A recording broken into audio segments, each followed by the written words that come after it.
योगयोगयोगेश्वराय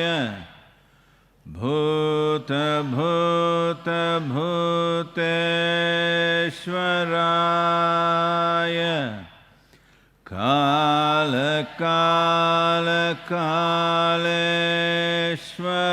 कालकालकालेश्वराय शिव शिव सर्वेश्वराय शम्भो शम्भो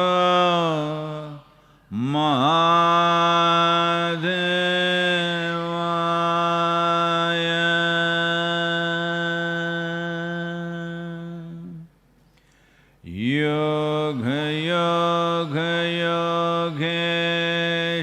योगयोगयोगेश्वराय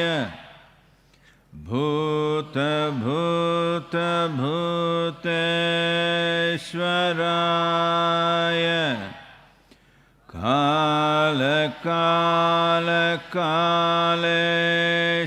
कालकालकालेश्वराय शिव शिव सर्वेश्वराय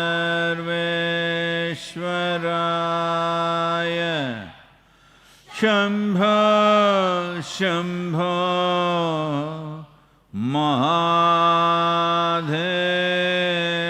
महादेवाय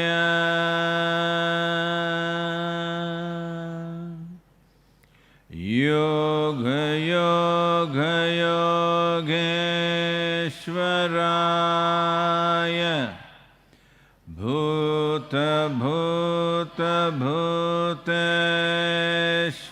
भूतभूतभूतेश्वराय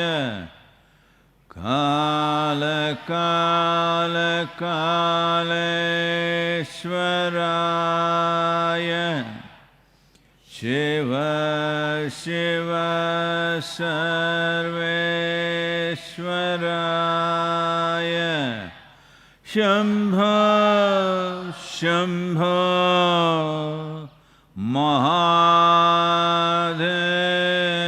महादेवाय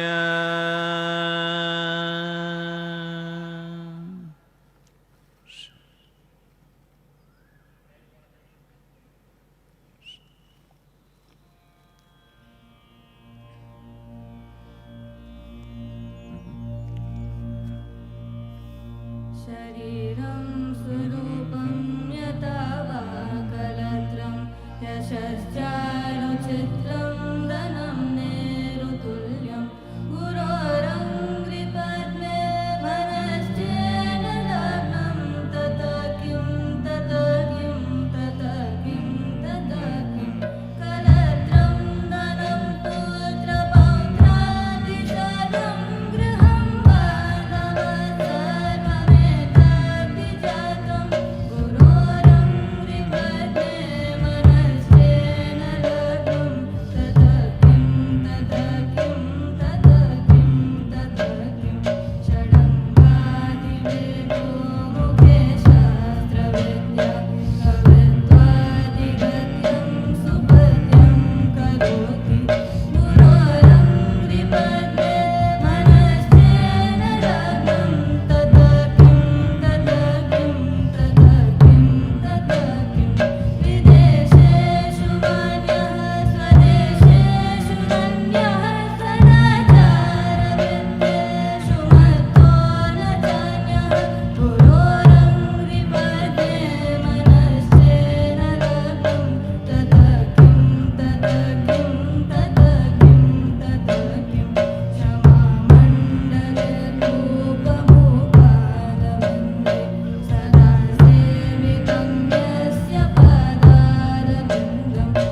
सभी को नमस्कारम। आप जहाँ भी हों,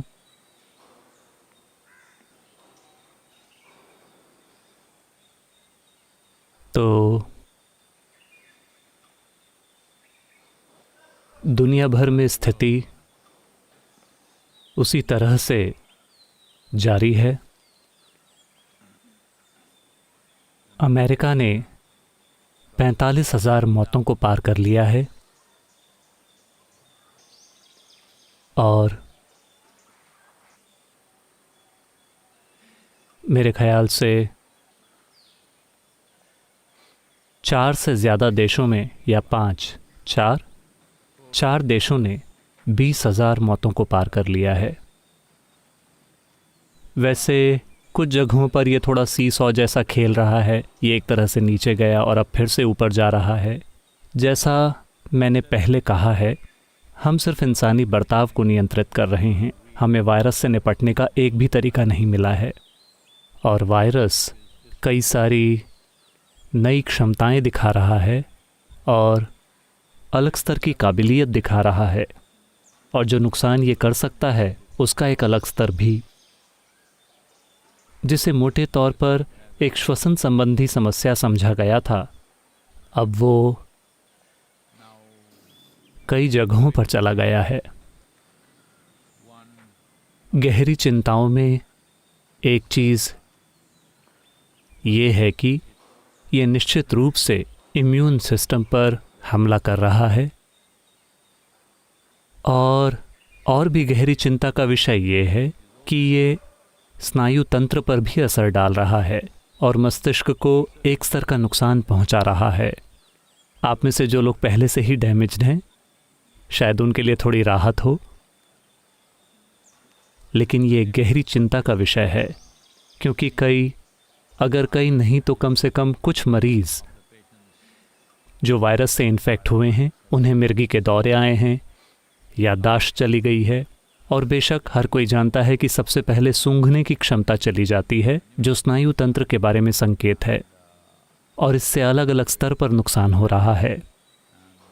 और वैज्ञानिक कोई भी बहुत स्पष्ट नहीं है, लेकिन वे अनुमान लगा रहे हैं कि ये स्नायु तंत्र को स्थायी नुकसान पहुंचा सकता है, या दूसरे शब्दों में मूल रूप से ये हमारे अनुमान से ज़्यादा जटिल होता जा रहा है। हमने सोचा था कि बस ये एक श्वसन से संबंधित चीज़ है, हम बस अपने फेफड़ों को संभालें और चीज़ें ठीक हो जाएंगी। साथ ही अच्छी बात यह है कि वायरस से इन्फेक्टेड 80% से ज़्यादा लोगों में कोई लक्षण नहीं, कोई संकेत नहीं दिखते हैं, और वे चुपचाप इससे होकर गुजर जाते हैं, जो एक अच्छी चीज़ है और एक बहुत बुरी चीज़ भी है, क्योंकि ये चुपचाप इन्फेक्टेड लोग बिना लक्षण वाले इन्फेक्शन वे इसे हर जगह हर किसी तक पहुंचा रहे हैं, क्योंकि उन्हें भी नहीं पता कि वो इन्फेक्टेड हैं। तो आखिरकार एक बहुत बड़ी आर्थिक कीमत, सभी 7.6 अरब लोगों की जांच करना, वायरस हमें इस दुष्कर काम की ओर धकेल रहा है, क्योंकि इन्फेक्टेड लोगों में से 80% कोई भी लक्षण नहीं दिखाते। इसका मतलब है कि हमें उन लोगों को क्वारंटीन करना होगा जिनमें कोई लक्षण नहीं है, हमें उन लोगों का इलाज करना होगा जिनमें कोई लक्षण नहीं है, जो बहुत मुश्किल काम होने वाला है, और दुनिया भर में यही हो रहा है। भारत में भी थोड़ी बहुत सामाजिक बेचैनी भी बढ़ रही है। बहुत लंबे समय तक घरों में लोग पक चुके हैं। चिंताएं जैसे आर्थिक खुशहाली, व्यापारों का बंद रहना, लोग सिर्फ रोज़ कमाने वाले लोग ही नहीं, मानसिक वेतन पाने वाले लोग भी, उन्हें नुकसान हो रहा है। उन्हें अपनी बचत और दूसरी चीज़ों का जो फ़ायदा था वो ख़त्म होता जा रहा है, और लोग इस बात को देखकर डरे हुए हैं कि शायद दुनिया में 50% से ज़्यादा कर्मचारी 1 या 2 साल के लिए बेरोजगार हो जाएं। अभी जो लोग विभिन्न तरह के बिजनेस में हैं, मेरे ख्याल से सॉफ्टवेयर उद्योग ने पहले ही अपना बोझ कम करना शुरू कर दिया है, यानी वो अपनी रोजगार की सूची से लोगों को हटाने की कोशिश कर रहे हैं, क्योंकि उन्हें लगता है कि अगले 9 से 12 महीनों तक कोई मांग नहीं रहेगी और वो इन लोगों को तनख्वाह नहीं दे पाएंगे। कपड़ा उद्योग, उन्हें लगता है कि 80% नौकरियां 1 या 2 साल के लिए जा सकती हैं, क्योंकि फैशन और कपड़े कुछ समय के लिए फैशन से बाहर हो जाएंगे, जो कि मैंने सुना है कि जो लोग पर्यावरण के सेनानी हैं वो सब कह रहे हैं कि यही चाहिए था, ये अच्छा है, लोग कम कपड़ों के साथ जी सकते हैं। ये सब बिल्कुल सच है, लेकिन ये समय उस भाषा में बात करने का नहीं है। मैं अतीत में वो भाषा बोलता रहा हूँ, लेकिन अभी जब लोग बड़े पैमाने पर अपनी नौकरियां खो रहे हैं, ये उन फ़ायदों का जश्न मनाने का समय नहीं है। उन फ़ायदों को एक सुनियोजित तरीके से संभव करना होगा, ऐसे निर्दयी तरीके से नहीं। तो चुनौतियां कई गुना होती जा रही हैं, लेकिन देश अपना धैर्य खो रहे हैं। देश लॉकडाउन को कायम रखने की अपनी ताकत खो रहे हैं।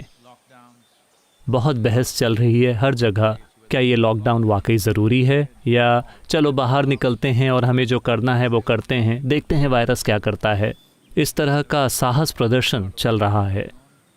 लेकिन साथ ही मेरे ख्याल से 2.5 लाख से ज़्यादा लोग मर चुके हैं, है ना?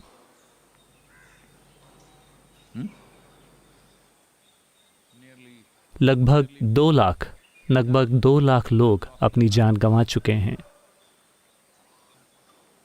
ये कोई छोटी संख्या नहीं है जिसे अनदेखा किया जा सके। तो यही असली चुनौती है, इससे कैसे निपटें। हम में से हर किसी को बदलाव लाने के तरीके खोजने होंगे, खुद में, अपने काम में। हम जैसे दुनिया में चीज़ें करते हैं, हम जैसे इस दुनिया में रहते हैं, हम बस पुराने तरीक़ों से रहना जारी नहीं रख सकते, कई बदलाव करने होंगे। भारत की केंद्रीय सरकार ने एक अध्यादेश जारी किया है कि अगर आप हमला करते हैं या किसी तरह से धमकाते हैं किसी भी स्वास्थ्यकर्मी को, डॉक्टर को या नर्स को, या किसी भी ऐसे व्यक्ति को जो वायरस इन्फेक्शन को नियंत्रित करने के लिए काम कर रहा है, तो एक नया कानून आया है जहां आपको बिना जमानत के गिरफ्तार किया जा सकता है। आप 5 से 7 साल के लिए जेल जा सकते हैं। तमामों सख्त कानून बनाए गए हैं क्योंकि ये हमले भी बढ़ रहे हैं। वो नहीं चाहते, कुछ लोगों को यकीन नहीं है कि उन्हें इस वायरस से कोई असर होगा, और वो उन मेडिकल कर्मियों पर हमला कर रहे हैं जो उनका इलाज या उनकी जांच करने जाते हैं। वो अपनी जांच नहीं कराना चाहते क्योंकि उन्हें डर है कि उन्हें ज़बरदस्ती अस्पताल ले जाया जाएगा या क्वारंटीन में रखा जाएगा। तो सारे सामाजिक मुद्दे उठ रहे हैं, और जाहिर है जब ये सब चल रहा है तो बस और एक लॉकडाउन बहुत मुश्किल हो जाएगा। लॉकडाउन में ढील देना, हम नहीं जानते कि ये हमें कहाँ ले जाएगा, लेकिन हम अभी उसी मुकाम पर हैं।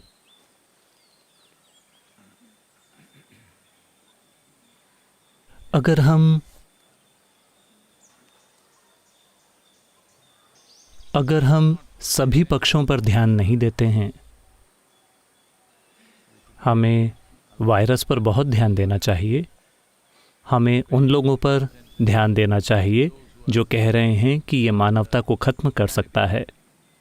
हमें उन लोगों पर ध्यान देना चाहिए जो कहते हैं कि कुछ भी नहीं होगा, हम बस बाहर जा सकते हैं और जो चाहे कर सकते हैं, आर्थिक इंजन को फिर से चालू कर सकते हैं। और इनके बीच हज़ारों अलग अलग तरह के लोग हैं, उन सभी को सुनना महत्वपूर्ण है। एक काफ़ी हद तक सही निर्णय लेने के लिए मुझे नहीं लगता कि कोई भी वास्तव में बिल्कुल सही निर्णय ले सकता है, क्योंकि किसी के पास इस बात की पूरी समझ नहीं है कि ये क्या कर सकता है और ये मानव समाज में कैसे आगे बढ़ सकता है। कम से कम एक तकरीबन सही तरह का निर्णय लेने के लिए हमें सब कुछ चाहिए। लेकिन ऐसे कई लोग हैं, आपने कंगारू अदालतों के बारे में सुना होगा, लेकिन कंगारुओं ने हालांकि खुद को ऑस्ट्रेलिया तक सीमित कर लिया, लेकिन कंगारू अदालतें अकेले ऑस्ट्रेलिया में सीमित नहीं रहीं, वो पूरी दुनिया में फैल गई हैं। इसका मतलब है बस यूं ही एक निर्णय पर कूद जाना। ऐसा हुआ। एक समय पर शंकरन पिल्लई एक स्थानीय अदालत में जज बन गए। वो हमेशा दूसरी तरफ नहीं रहते।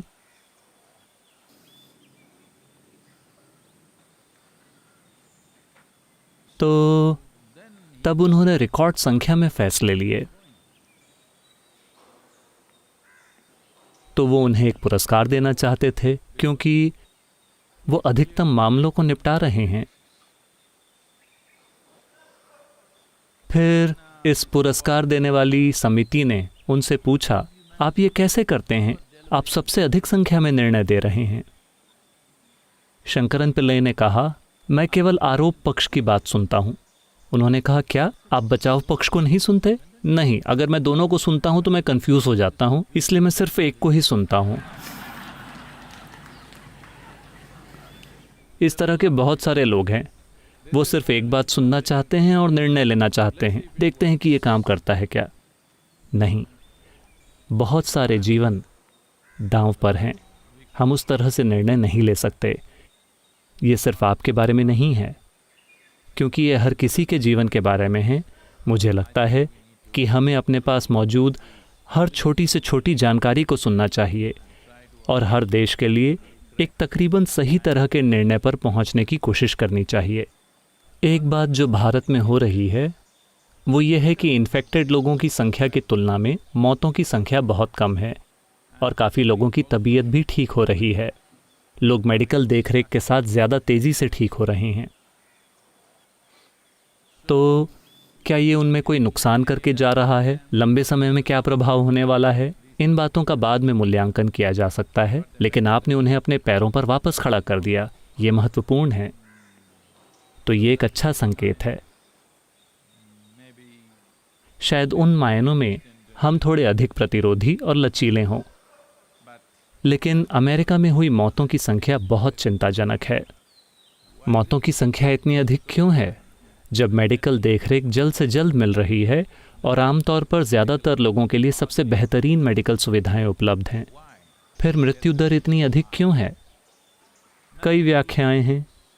उनमें से कुछ कह रहे हैं क्योंकि एक बात तो यह है कि बड़ी आबादी बुजुर्ग लोगों की है, लेकिन ये सही नहीं है, क्योंकि जब आप मरने वाले लोगों के आयु वर्ग को देखते हैं तो 40 और 60 के बीच के बहुत सारे लोग मर रहे हैं। 40 के नीचे भी कई लोग हैं, लेकिन उनका प्रतिशत कम है। एक और व्याख्या यह है कि उनमें से बहुत से लोग किसी न किसी तरह की लत के शिकार हैं। जिन लोगों को किसी चीज़ की लत होती है उनका इम्यून सिस्टम हमेशा बहुत कमज़ोर होता है, और बिल्कुल संभव है कि ये कारण हो सकता है, क्योंकि किसी चीज़ की लत होना बहुत सामान्य माना जाता है। बात बस इतनी है कि मैं आपसे कुछ कम बुरी लत का आदी हूँ, इसलिए मैं आपसे बेहतर हूँ।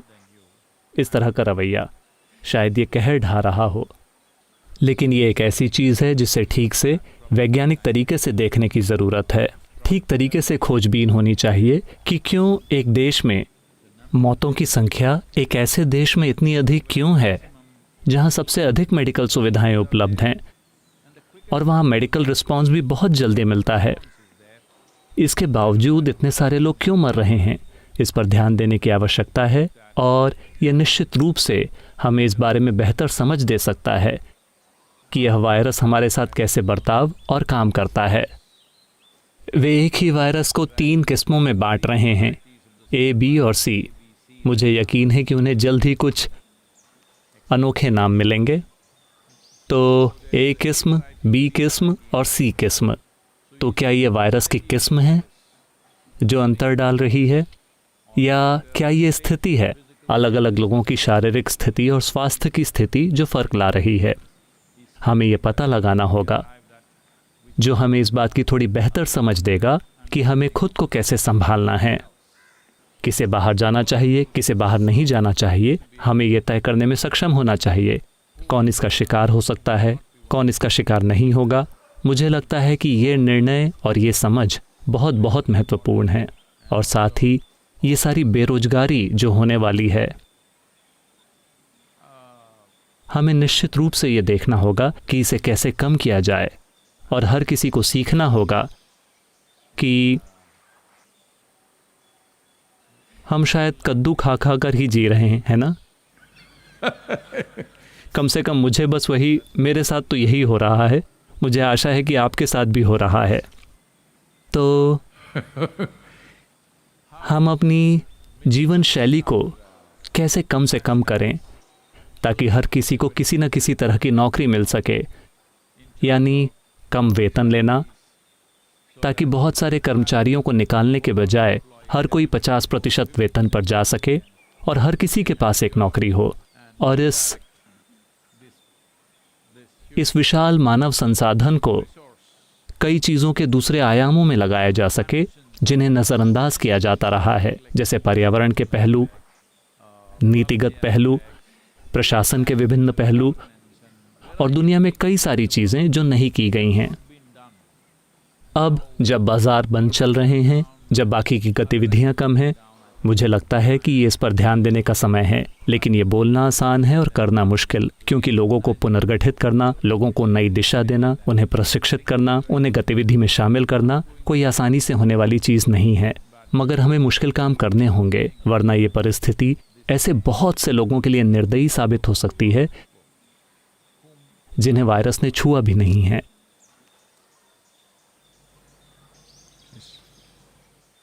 ये सवाल शशांक ने पूछा है।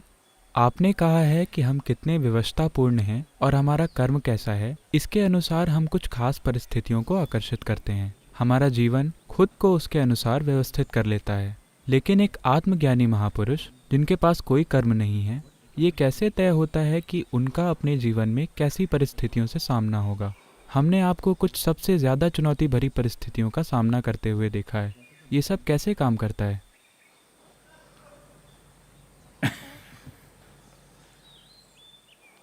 ये सवाल आपके बारे में होना चाहिए। तो जिसने भी आपको बताया कि एक आत्मज्ञानी जीव के पास कोई कर्म नहीं होता, एक आत्मज्ञानी जीव के पास ढेर सारा कर्म होता है, दूसरों से कहीं कहीं ज़्यादा। हाँ, क्योंकि कर्म के बिना अगर आप ऊर्जा के एक स्तर पर हैं तो कर्म के थोड़े भार के बिना आप शरीर से जुड़े नहीं रह सकते। यही वजह है कि 99% समय आत्मज्ञान और शरीर त्यागना एक साथ होते हैं। क्योंकि अगर आप जानबूझकर खुद को बांधते नहीं हैं ढेर सारे भारी भरकम किस्म के कर्म से, तो आप शरीर से चिपके नहीं रह सकते। पहली चीज़ है ये समझना कि कर्म कोई नकारात्मक कचरा नहीं है। आप जो हैं वो सिर्फ अपने कर्म के कारण ही हैं। जब हम कहते हैं कर्म, तो हम यादों की उन कई परतों की बात कर रहे हैं जो आपको वो बनाती हैं जो आप हैं। विकास प्रक्रिया की यादें हैं जो आपको एक इंसान बनाती हैं। मान लीजिए कि आपके शरीर ने अपनी विकास प्रक्रिया की यादें खो दी, तो शायद आप रेंगना शुरू कर दें, क्योंकि आप एक इंसान हैं, किसी जानकारी से नहीं, बल्कि आपके शरीर की हर कोशिका में ढेर सारी विकास की प्रक्रिया की यादें बसी हुई हैं जो आपको एक इंसान बनाती हैं। आपने देखा है, जब हम कुछ कार्यक्रम करते हैं जिनका संबंध होता है कर्म के गहरे स्तरों पर जाने से या उसमें अपनी उंगलियां डालने से, जैसे संयमा, कुछ लोग रेंगना शुरू कर देते हैं, कुछ लोग अलग अलग चीज़ें करने लगते हैं। ऐसा सिर्फ इसलिए है क्योंकि हम कुछ चीज़ों को गहराई में डुबा रहे हैं। ये उस विकास की प्रक्रिया के कर्म को छू रहा है और चीज़ें हो रही हैं। तो ज़बरदस्त मात्रा में कर्म मौजूद है। विकास की प्रक्रिया से शुरू होकर या उससे भी पहले तत्वों का कर्म मौजूद है। हम उस बारे में बात नहीं करेंगे, वो बहुत ज़्यादा जटिल है। लेकिन आप विकास प्रक्रिया के कर्म को समझते हैं। मान लीजिए, देखिए अभी शाम के समय मेंढक बहुत खुश हैं, चाहे जो भी कारण हो, वो क्वाक क्वाक क्वाक कर रहे हैं। मुझे नहीं पता कि किसने मेंढक की पप्पी लेकर उसे इंसान बनाने का संबंध ढूंढा।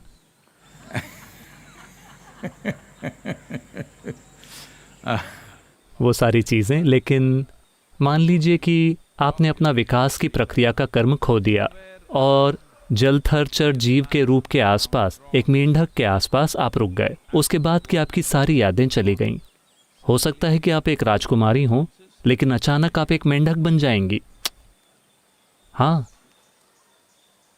क्योंकि ये याददाश्त आपके शरीर की हर कोशिका में इस हद तक बसी हुई है जो आपको एक इंसानी रूप देती है और इंसान होने का एहसास देती है। तो आप जो हैं, मूल रूप से आपका आकार और रूप बस कर्म ही है, क्योंकि ये याददाश्त है। इस तरह से इसके कई स्तर हैं, मैं उन सब के बारे में बात नहीं करूँगा। एक जेनेटिक कर्म है, उसके कारण आपकी एक खास तरह की नाक है, एक खास तरह की त्वचा है, खास तरह के तौर तरीके हैं, कुछ मात्रा में क्षमताएं और अक्षमताएं हैं। जेनेटिक कर्म है। उसके बाद आपका अपना कर्म भी है, व्यक्त, अव्यक्त और अब सचेतन कर्म। अब कर्म कोई बुरी चीज़ नहीं है अगर आपको पता हो कि इसका इस्तेमाल कैसे करना है। लेकिन अगर आप इसका इस्तेमाल करने के लिए पर्याप्त स्तर तक जागरूक नहीं हैं, फिर ये एक सॉफ्टवेयर की तरह चलता है। मान लीजिए कि एक सॉफ्टवेयर है आपके कंप्यूटर में या आपके फ़ोन में। मेरे ख्याल से कंप्यूटर्स चले गए हैं। कुछ ही लोग कंप्यूटर का इस्तेमाल करते दिखते हैं, सारे लोग बस यही करते हैं। तो एक तरह से फ़ोन भी एक कंप्यूटर है। तो इसके अंदर जो भी सॉफ्टवेयर है, आप चाहे जो भी काम कर रहे हों, मान लीजिए कि हर 11 सेकंड पर, मैं जानबूझकर वो संख्या चुन रहा हूं, हर 11 सेकंड पर वो करेगा बूम बूम डूम, हर 11 सेकंड पर वो बूम बूम डूम। मेरा यकीन कीजिए, कुछ महीनों के बाद आप खुद हर 11 सेकंड पर बूम बूम डूम करने लगेंगे। हाँ, ऐसा होगा। लेकिन सॉफ्टवेयर सिर्फ फ़ोन में है। लेकिन अगर ये हर दिन ऐसा करता रहता है, देखिए अभी पूरे आश्रम में ये मंत्र चलता रहता है। आप में से कुछ लोग, अरे ये हर समय क्यों चलता रहता है? लेकिन धीरे धीरे अनजाने में योग योग, ये ऐसा ही है। हम आपकी प्रोग्रामिंग मुक्ति की दिशा में कर रहे हैं। आपके आसपास के कई लोग और आप खुद भी शायद बंधन के लिए खुद की प्रोग्रामिंग कर रहे हों, क्योंकि कई सारे लोग हमेशा किसी न किसी चीज़ के साथ बंधन बनाने की कोशिश करते रहते हैं, क्योंकि उन्हें लगता है कि सिर्फ खुद को किसी चीज़ या किसी व्यक्ति से बांधकर ही उन्हें सुरक्षित महसूस होगा। अगर एज के साथ आपका बॉन्ड बन जाता है तो वो बॉन्डेज बन जाता है। नहीं, मैं बस आपके साथ खेल रहा हूँ। लेकिन सारे बंधन अचेतन रूप से विकसित होते हैं और अचेतन रूप से आपके भीतर मौजूद होते हैं और बंधन बन जाते हैं। तो बंधन यूँ होते हैं, मानो एक नाविक किसी जगह पर लंगर डाल देता है ताकि नाव वहीं रहे। अगर कोई छोटा मोटा तूफान आता है तो भी नाव कहीं और न चली जाए, इसलिए आप एक लंगर डाल देते हैं, जो कि एक बहुत अच्छी चीज़ है अगर आप एक ही जगह पर सुरक्षित रहना चाहते हो तो। लेकिन आप एक नाव में इसलिए हैं क्योंकि आप यात्रा करना चाहते हैं। तो अगर आप 5-10 लंगर डाल देते हैं तो जाहिर है कि आप सुरक्षित रहेंगे, लेकिन आप कभी यात्रा नहीं करेंगे। तो आपको अपना मन बनाना है, आप यात्रा करना चाहते हैं या आप सुरक्षित रहना चाहते हैं। तो आपने मुझे हर तरह की परिस्थितियों से होकर गुजरते देखा है, हर तरह की। मुझे नहीं पता कि ये सवाल कौन पूछ रहा है। उन्हें कैसे पता कि मैं किस किस चीज़ से होकर गुजर रहा हूँ? कई सारी चीज़ें, हर तरह की बकवास, ढेर सारी शानदार चीज़ें भी, ढेर सारी बिल्कुल शानदार चीज़ें, लेकिन ढेर सारा कचरा भी मेरे पास आता है। तो उनका नाम क्या है? वो उनका असली नाम है?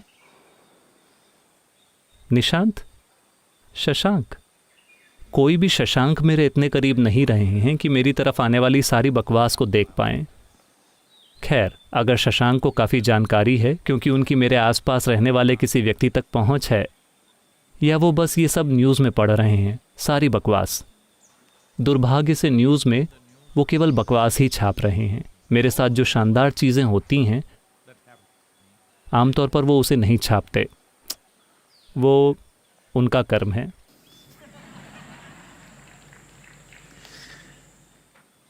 तो कई सारी बिल्कुल ही अद्भुत चीज़ें हर दिन मुझ पर फेंकी जाती हैं। अगर कोई कुछ नहीं फेंकता तो वैसे भी मैं जहाँ भी हूँ मैं बहुत अद्भुत तरीके से बैठता हूँ, लेकिन कुछ कचरा भी मेरे पास आता है। तो कचरा इसलिए नहीं आ रहा है क्योंकि जब आपके पास न पाने के लिए कुछ होता है और न खोने के लिए, फिर आप जो चाहे वो कर सकते हैं। या तो आप जाकर किसी पहाड़ी गुफा में बैठ सकते हैं, परमानंद से सराबोर, या आप दुनिया में सक्रिय हो सकते हैं। आप कई सारी चीज़ें कर सकते हैं। आप थोड़े सक्रिय रह सकते हैं और थोड़े दूर, या पूरी तरह से सक्रिय। ये इस पर निर्भर करता है कि आपका चुनाव क्या है। मेरा चुनाव दुनिया की ज़रूरतों के अनुसार आकार लेता रहा है, मेरी मर्जी के अनुसार नहीं। जब तक मैंने ध्यानलिंग की प्राण प्रतिष्ठा नहीं कर ली, मेरा सिर्फ एक ही इरादा था, क्योंकि मैं किसी का गुलाम हूं। मैं आपको वो सारी बुरी चीज़ें नहीं बताना चाहता जो मेरे लिए सुंदर रही हैं। एक आदमी जो मुझे अपने पैर से भी नहीं छूना चाहता, वो मुझे अपनी छड़ी से छूते हैं। मैंने उस आदमी की 3 जीवन कालों तक सेवा की। तो ये एक बुरी कहानी है, लेकिन शानदार नतीजों के साथ, क्योंकि मैं नतीजों के लिए काम करता हूं, मैं नतीजों को अहमियत देता हूं। मुझे छड़ी के स्पर्श की कोई नाराज़गी नहीं है। आप में से कई लोगों को ये समस्या है, इसीलिए मैं बता रहा हूं। सद्गुरु ने मेरी तरफ देखा भी नहीं, वो नहीं देखते।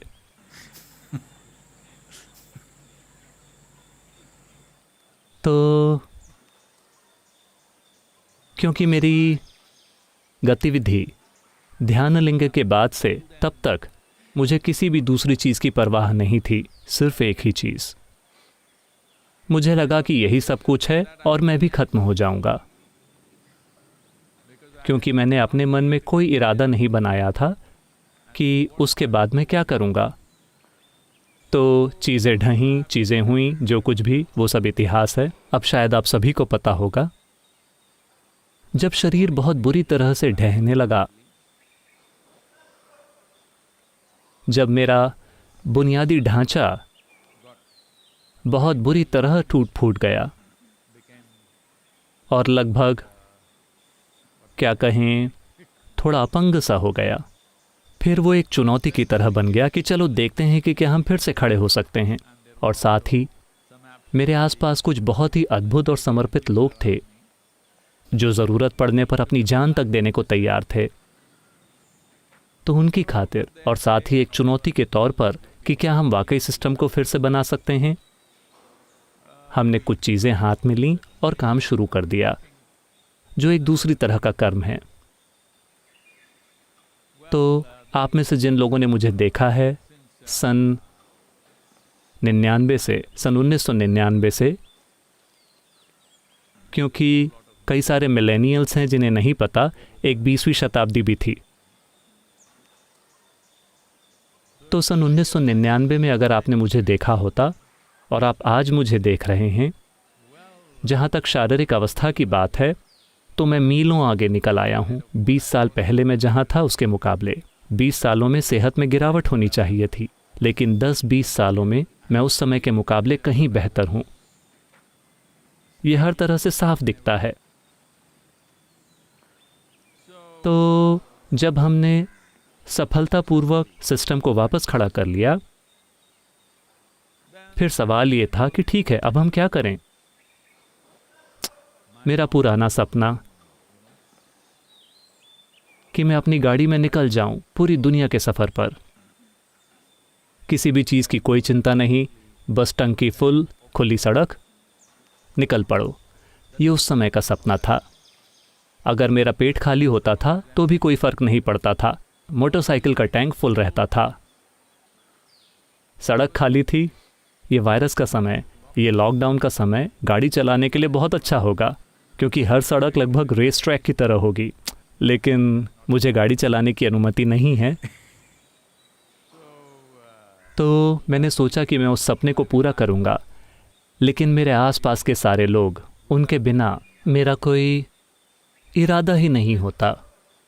उस ज़बरदस्त संघर्ष से होकर गुजरने का करीब 3-3.5 साल लग गए सिस्टम को वापस बनाने में। मेरा ऐसा करने का कोई इरादा ही नहीं होता अगर ये सभी लोग मुझे आशा के साथ नहीं देख रहे होते। अगर वो नहीं होता तो मेरा इसे वापस तैयार करने का कोई इरादा नहीं होता। तो फिर स्वाभाविक रूप से मैं लोगों के साथ उनकी आध्यात्मिक प्रक्रिया के साथ शरीक हो गया। फिर जब आप आध्यात्मिक प्रक्रिया सिखाने के लिए गए, फिर आपने देखा कि लोग भूखे हैं, कोई बीमार है,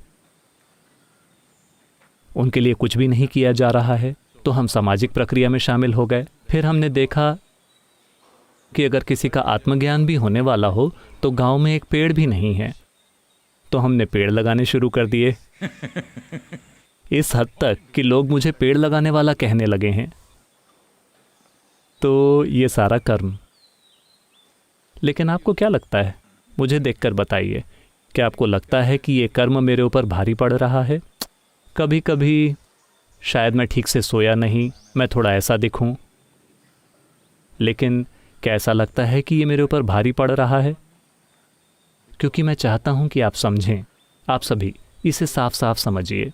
सबसे सरल तरीका कर्म की उस विशाल मात्रा से निपटने का जो शायद आपके पास हो, क्योंकि अगर आपके पास हिमालय के आकार के कर्म का बैकग्राउंड है तो ये बहुत अच्छी बात है। इसका मतलब है कि आपके पास एक जटिल ढांचा है। लेकिन अगर ये जटिल ढांचा आपको यातना देता है और आप अपनी यातना का इस्तेमाल अपने आसपास के हर व्यक्ति को यातना देने के लिए करेंगे, फिर ये एक तबाही है। लेकिन अगर आप इस जटिलता का इस्तेमाल करते हैं, क्योंकि जटिलता की ज़रूरत है बहुत महत्वपूर्ण समाधानों को सुलझाने के लिए। अगर आप में कोई जटिलता नहीं है तो आमतौर पर इंग्लैंड में आपको अ सिंपल फेलो कहा जाएगा। भारत में हम उनको अनाड़ी कहते हैं। लोगों के पास आपके लिए दया होगी, लेकिन आपके प्रति कोई जोश नहीं होगा। हाँ, ये जीने का एक दुखद तरीका है। तो अभी अगर आप अपने कर्म से निपटना चाहते हैं तो सबसे सरल चीज़ ये है कि आप यहाँ बैठें, इसके प्रति पूरी तरह से अनासक्ति, हर दूसरी चीज़ के प्रति पूरा जोश, बस इतना ही। फिलहाल समस्या यह है कि लोगों में अपने जीवन के प्रति बहुत जोश है, लेकिन उनमें अनासक्ति है दूसरों की खुशहाली, उनके दुख या जो कुछ भी हो रहा है उसके प्रति। इसी वजह से अभी दुनिया डॉक्टरों और नर्सों को सलाम कर रही है, जो किसी और की देखभाल के लिए अपनी जान जोखिम में डाल रहे हैं, क्योंकि वो दूसरी जिंदगियों के प्रति जोश और अपने खुद के प्रति अनासक्ति दिखा रहे हैं। ये आज़ादी पाने का एक पक्का तरीका है। तो आपको बस इतना ही करना है। आपको समीकरण को पलटना होगा। खुद के प्रति बहुत ज़्यादा जोश, दूसरों के प्रति ज़रा भी नहीं। अपने आसपास के हर जीवन के लिए पूरा जोश, खुद के प्रति पूरी अनासक्ति। आप ये सारी कर्म की बकवास के बारे में चिंता मत कीजिए। आप निकल गए हैं, आप इस बकवास से आज़ाद हैं।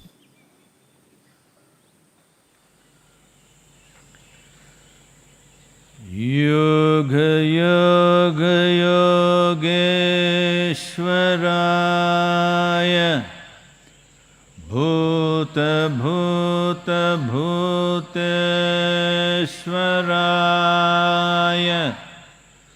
काल काल कालेश्वराय शिव शिव सर्वेश्वराय शम्भो शम्भो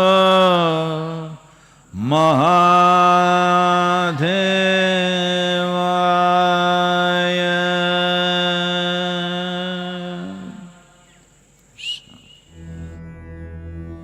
योग योग योगेश्वराय